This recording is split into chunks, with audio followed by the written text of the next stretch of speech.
Hello, encouragers. I'm Rebecca Scott, wife, mother of 4, author, and owner and designer of Rebecca Scott Designs.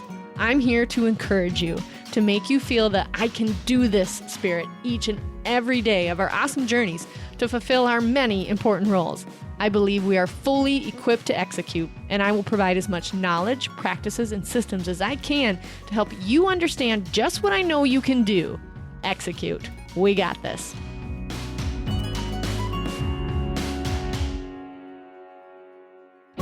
Hello, encouragers. On today's podcast, I want to talk to you about the most important meeting you will ever have.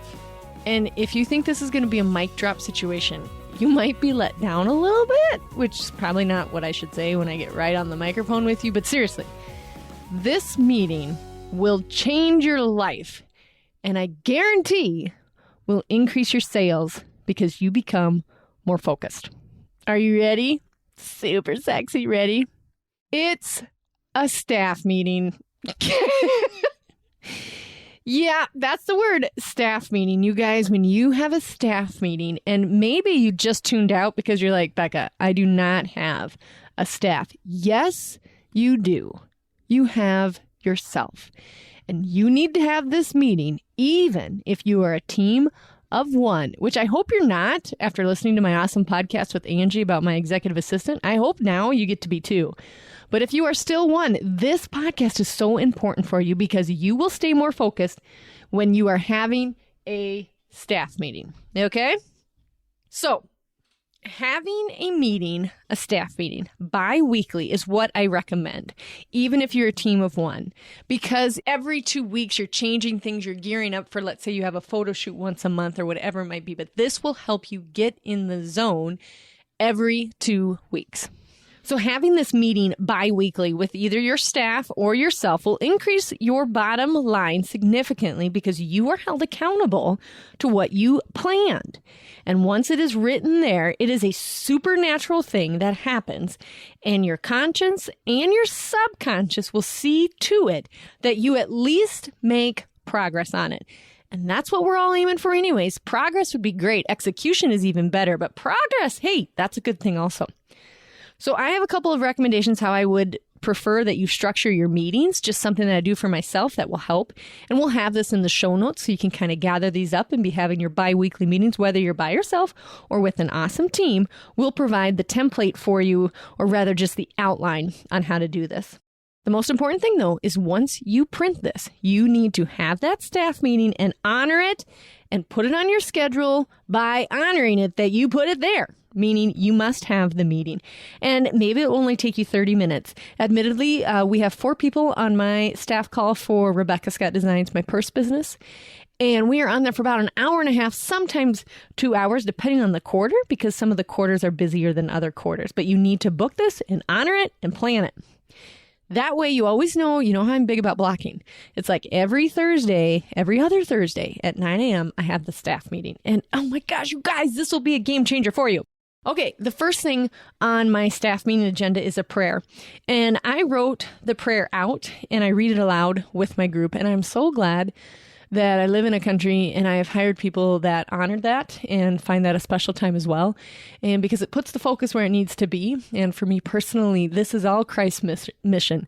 I'm simply the tool that he is using, but this is everything I do, including this podcast, is a mission for him. It is to show his joy with what I get to do. So we definitely start with prayer that I have written out, and it has my goals within the prayer because I'm petitioning God for what I want to see happening.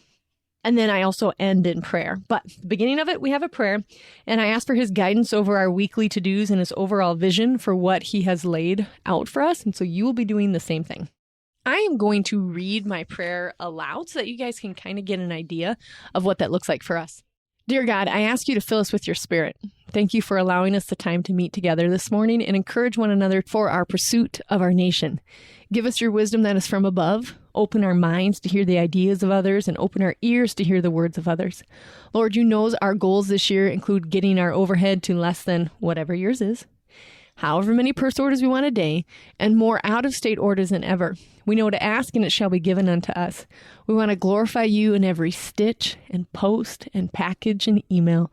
Allow us your spirit of pursuit, kindness, generosity, and creativity to share with everyone involved in Rebecca Scott Designs. We seek to make our customers heroes in their own lives.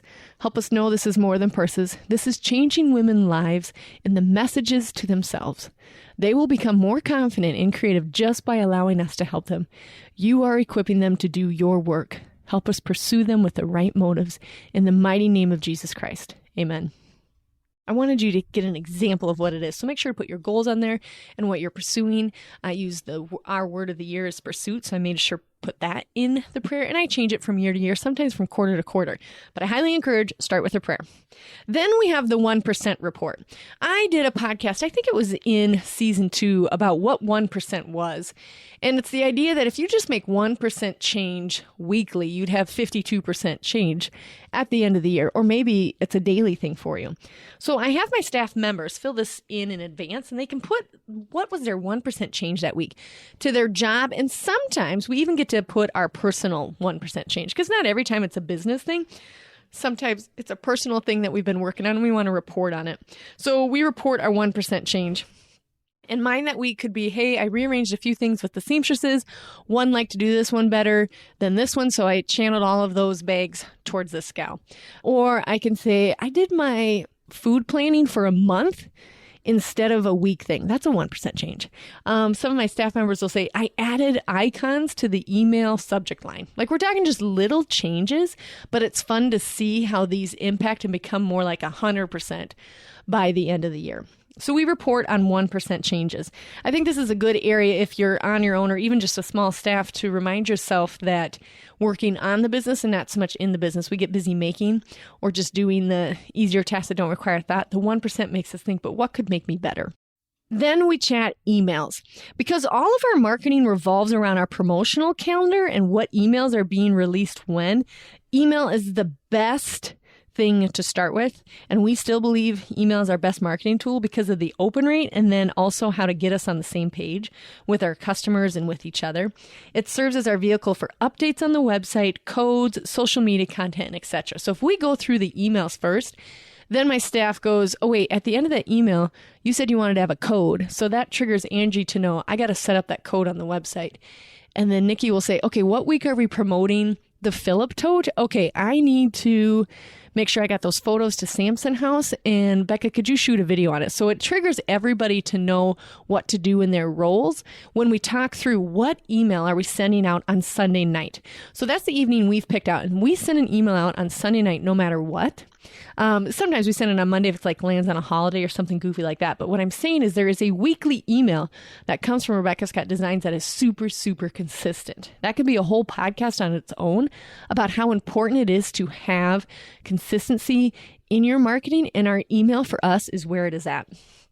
So plan out your emails and what the content is going to be. And then from that content, maybe you need to make some website or some Etsy changes or some social media post off of your email, because you are still going to build that email list and you're going to send this awesome email out, whether it's once a month or twice a month or hopefully 4 times a month. What is your email? That's the next thing that you need to plan at your staff meeting.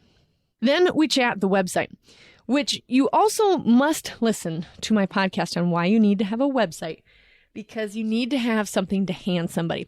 I just got off the phone, a coaching call with a friend of mine, and she was saying, should I have Etsy or a website? But people were at a show, they loved her stuff, but weren't necessarily ready to purchase at that point. So they're like, hey, do you have a website or anything I could go to? And she was not able to hand them anything.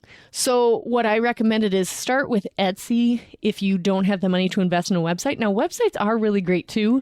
You know, I talk about why you need to have a website. They're fairly easy to set up. But if this is just the beginning stages and you literally do not have enough images for the website or just haven't thought through if this is going to be full-time, part-time, what the logistics are, at least have some place you can send them to. So send them to Etsy or whatever your platform is, but you need to be able to hand them something as they're shopping that says, yes, you can still see my things outside of this table right now in this moment in this small town at this table, right? You need to be able to send them somewhere to look at your things. And sometimes that's a Facebook page as well. I mean, most times you must have a Facebook page. and a website is a crucial thing, or an Etsy if you're in that in-between stage. So we talked through the website, which is mostly Angie telling us all the updates that she's doing on the awesome website. We talk about the banner at the top of the website, what we want that to say. We talk about the folds of the website, which is just a fancy word for newspapers have folds. Like if you made the front page in the first fold, or you flip it over, it's just a fold. Actually, you're not flipping it over. That's called a fold. So we talk about that on the website. It has different folds and what each one of those are and what we are promoting. Again, back to our email. So we may have like a graduates collection there, or maybe we have a breast cancer collection going on, or a back to school collection. We talk through which ones are most important according to our email promotional calendar that we already talked about before we went into website details. Then we also talk about any changes that we need to be done to the website that we're not seeing. Some either like more user-friendly experiences, or a color change, or broken link, all those kind of things we talk about during the website time. And then Angie can also bring it up to us others like, hey guys, I'm struggling with the wording here or the positioning here. Can you help? And it's great to get all of our brains wrapped around it, which is why it's so important, even if you're on your own, you guys, because you go, wait a minute, I don't know that this is working. And then you ask yourself, gosh, I might have the curse of knowledge. The curse of knowledge is when you know too much about your product or even about yourself that you can't see the fault in things because you know so much about it. It's the curse of knowledge. So what we highly recommend is that during the website time of your staff meeting, call a friend. Pretend it's a game show and you get the call a friend card and ask her, is there anything on the website that's confusing to you that I need to improve on my end? Or maybe it's another business associate or something, but ask outside of yourself because you have too much of the curse of knowledge and you need to find out what the experience is like for those shopping outside of you, your aunt, and your cousin, if you know what I mean. Then we talk about sales and marketing. And anything that we want with new sales goes in this area, or any changes that we see happening in marketing or any trends. So marketing might include any changes in how you collect money, like with different apps. If you're going to do Square, if you're going to collect it from the website, if you're going to do cash and checks, that's a little bit, honestly, of marketing, a little bit, kind of the accountant end of it. And then also new sales need to run. If you need to do a restock alert because you have way too much of something, that's sales and marketing. And then after you decide that, then you'll need to go back up to the first part of your little staff meeting here and write it in your promotional calendar that you're going to promote. You have a restock of whatever it is so that you can start selling it. Any new sales ideas, any new platforms that you're trying out, like, hey, I am going to try Instagram and I haven't been. Maybe you need to have new laminates made for your booth events, meaning fancy posters to go in your booth. This is that area, and this is where you're going to talk about all those things. Or any new sales ideas, maybe some new giveaways to kind of drum up some sales. That would all go within this area.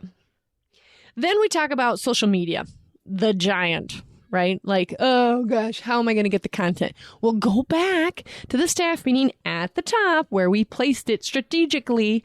What are your email campaigns telling you that you need to promote? And that will help seriously break down on your overwhelm of what to promote. And we all know that social media is a necessary evil. And maybe you don't consider it evil. Maybe it's your jam and you just love doing it. It is not my jam. I don't necessarily love doing it, but I kind of do. I like recording the videos and relating to the customers. But as far as like the posting it and seeing how well it did and how many likes and how many shares, I think I just broke out in hives. Like that part, not my thing, but creating it and thinking creatively about the videos to record and reflecting authenticity and who I am and what I love. Yes, sign me up for that part. So we got to talk about social media.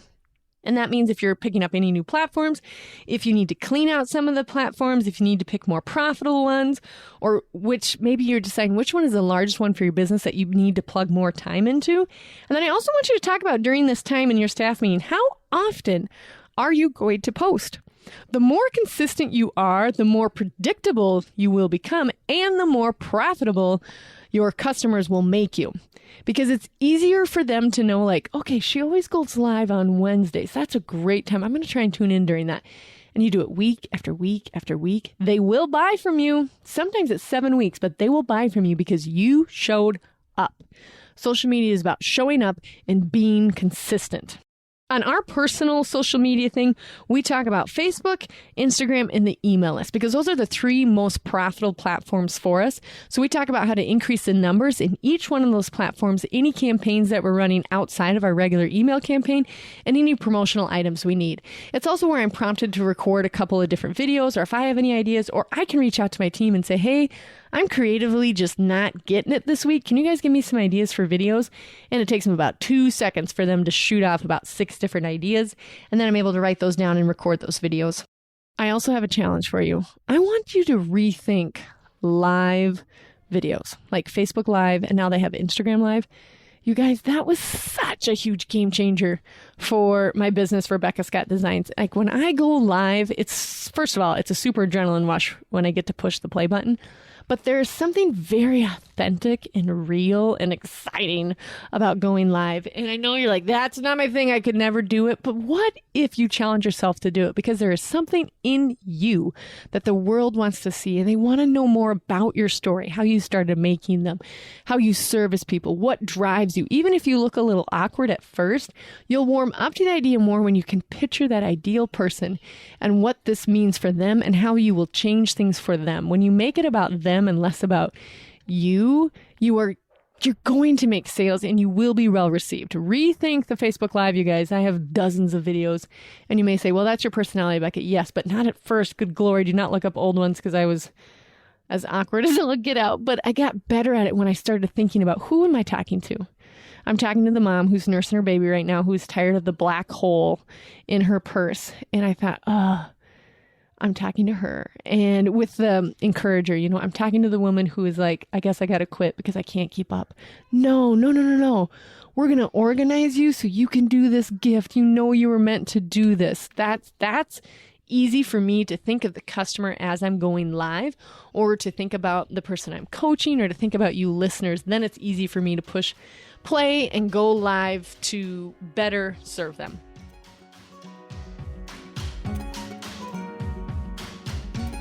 Hey, everybody, I have this awesome podcast called The Encourager, but did you also know I wrote a book?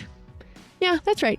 It's on Amazon, and it's available on theencouragerpodcast.com. It's titled Equipped to Execute, Guiding Moms to Joyfully Impact Family and Business. I wrote this book, which is just like this little golden nugget. It's a super fast read, but it's very meaty in its content, so you need to treat it like a workbook, but it will help you narrow down all of your different roles and how you want to do well at all of them, help you walk through a little bit of the everydayness of running your own business. Some of the chapters include first things first, your key decisions, how you will make money, or your super skill. And I talk about the super skill frequently. But get a copy of my book to understand the podcast that much more. It's available on Amazon and also on theencouragerpodcast.com. Check out the book, Equipped to Execute, by me.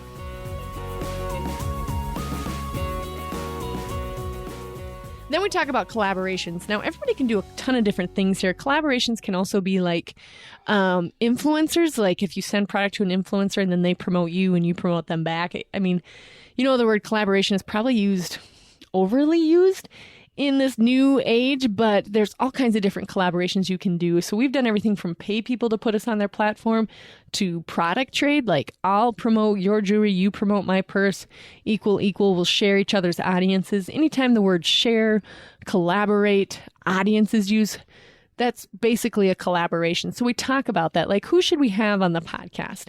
Who should we get to carry our bag so that we can share audiences because we have the same target market?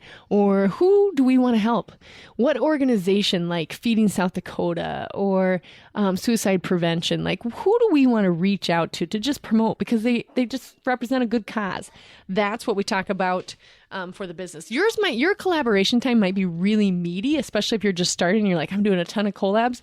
Great, but you need to have a place that you can write them down and organize your thoughts around them so that you know any follow-up emails or if it just dropped the ball on you or the ball got dropped with them and you need to just reach out again. Collaborations do require a ton of time and a ton of follow-up. They can be meaty, but some of them super pay off. I want to give you a little example here. One time I did a collaboration, and this is just Full disclosure, you guys. I did a collaboration. It cost me $700, which, by the way, is not easy for me to swallow. And I was like, okay, well, we looked up her pictures. They were beautiful. She seemed to promote the product really well. We had the same target market. She had a lot of steam and a lot of followers. So we're like, okay, we're going to choose a $700 option. And that was plain. $700 check, had to do. Then I also had to send her product worth about probably $330 worth of product. And then she was going to promote it. Maybe not quite that much. I might be confusing it with anything. Anyways, you guys, expensive ordeal, right? Super excited. She ends up having a funeral, so she can't promote it when she said she was going to. We're like, that's okay. By the way, we do have a collaboration agreement with our collaborators. I highly recommend it. I should record a podcast on that. Anyways, what happened was she got the bag. She got it out of the box. She didn't fluff it whatsoever. She didn't put anything inside of it. She put it on her shoulder. She walked down to her sidewalk in front of her building and snapped a couple of pictures. It was awful. The pictures were bad. Didn't even really have her face in it, so we couldn't really tell if it was her. I'm sure it was, and admittedly, maybe she was having a bad week because I don't know who the funeral was for. We don't know those kind of details. But so that always makes me have a little bit of a sympathetic note to it or an empathetic note to it. But anyways, $700 for nothing. We got nothing out of the exchange. It was just like burned money. It was terrible. And then we tried to contact her and say, can you reshoot it? She was gone in the wind. So you have to do your research on, the reason I tell that story is because you need to do your research on your collaborations, have a piece of paper, an agreement between the two of you. Now, another time I invested $250 and probably made $16,000 off of a collaboration because she had such a large audience. So it just depends on who you're getting. And the problem with it is that it's so hit and miss. And the solution is that it's so hit and miss.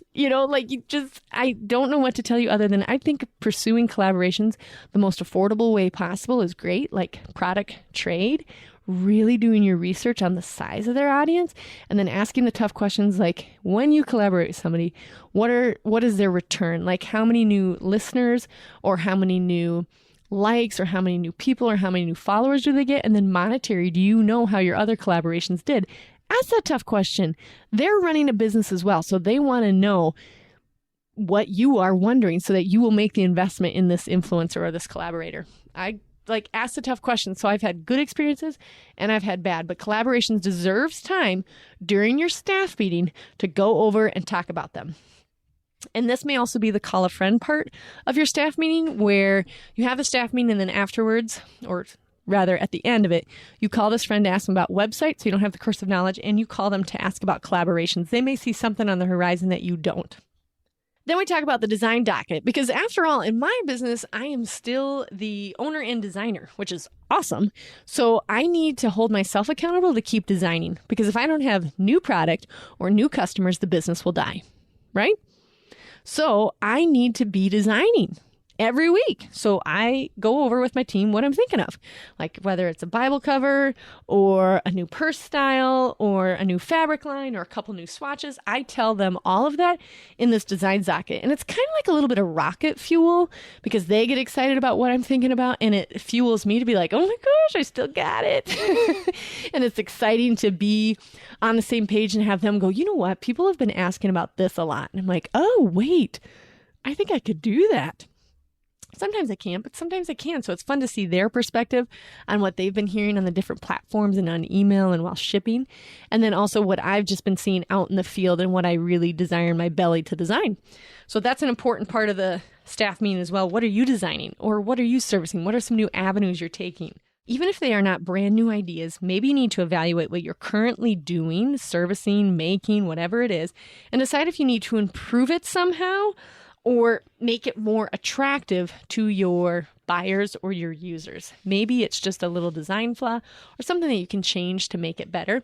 And hopefully your staff can also tell you like, we get quite a few requests on there. Is there anything we can do around this? And then be okay with the feedback and be okay with circling it. I call it circling, like you're lapping around it to make sure that you can get better and better at it.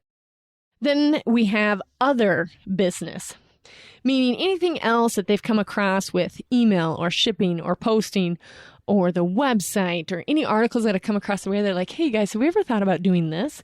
And a lot of them have to be filtered through me as the leader, but I have things that I put in the other thing too, where I'm like, Angie, does this make sense with this gal's website I saw, and I really like this. Can we do that on ours? And then my social media gal may say, you know what, that's actually not a good idea. I've seen that done this way. So it's just a really good collaborative time together as a team to go over anything other business related, where it didn't necessarily fall into any of the fields, but still needs to be talked about. Sometimes we talk about the show route and where I'm heading and where I'm traveling, and if I need to order anything out of the ordinary, order a tent, order a banner. Some of that stuff goes within this field. Sometimes we talk about if sales are down, and then we ask the big question, why? Do I need to be designing more? Is everything looking stagnant? Do I need to hire a position, or do I need to change some things around? What else do you need to cover to keep your business moving forward? Sometimes this would be a good part in your staff meeting to say, what is my biggest fear? If you ask it at the end of your staff meeting, you may be able to say, you know what, I don't have one right now. Wouldn't that be awesome? Or I might be thinking that I'm making way too much inventory and that's a fear of mine, so that you can kind of reflect on it, because you've reserved this time anyways for your staff meeting. This is the time to reflect on big business concepts and the little ones. So think through, what is your fear? What is your biggest progress that you've made? That's a perfect time to mention it during this other section of your staff meeting. Then when we've wrapped up all that and talked about anything else, or anybody's got any more quick questions, then we close in prayer. And before I close in prayer, I ask each one of them individually. It's called prayer request. And I go first and I just say, oh gosh, anything from the landscaping on my yard and that my husband and I are fighting about it. Anyone else done that? To farm life, to harvest. I wish my husband was home more right now. It's just wearing on me a little bit. To I can't wait to go to the show. Will everybody pray for whatever number I have? And then their prayer requests are usually family. And it's a really great time to connect with them and know what's going on in their everyday life outside of RSD and outside of the Encourager. What's going on in your life? This would probably be the chat that would happen if you're at a water cooler. This would be when that was exchanged. But because we don't have a water cooler and we're not exchanging in the same building, this is when I can find out what's really on their heart. And then I close this in prayer, and I pray over each one of their prayer requests individually in front of everybody. And it is so amazing to see what God can do with that kind of gathering for him. I always figure that the closing prayer is because I start with him and I end with him. He will drive the way for everything I do. So that covers a staff meeting. While it seems really meaty, it should be. I want you to plan an hour for the staff meeting to an hour and a half, depending on the number present during your staff meeting. If you are a staff of 1 or 2 with an executive assistant, you still have the call a friend card that you may need for some of the different bullet points during your staff meeting, so that you're not suffering with the curse of knowledge. You may need to have that friend call at the end here. So it's prayer, 1%, emails, website, sales and marketing, social media, collabs, contracts. I forgot to mention that. You need to, do you need any contracts out there? Talk through those. What's on your design docket, and any other information you need to cover, and then end in prayer after you have personalized what were your prayer requests. I highly encourage some of these to have a focus groups of friends and family, or rather just a close friend that you can chat with after your meeting to go over your notes. This is what will really, really drive it home and make it happen for you when you have to call somebody else and say, I just had my staff meeting and I need a couple of other brains on this. Seriously, if you make a phone call to a friend, they're like, what? You just had a staff meeting? They're like, wow, you're like really being serious about this business, aren't you?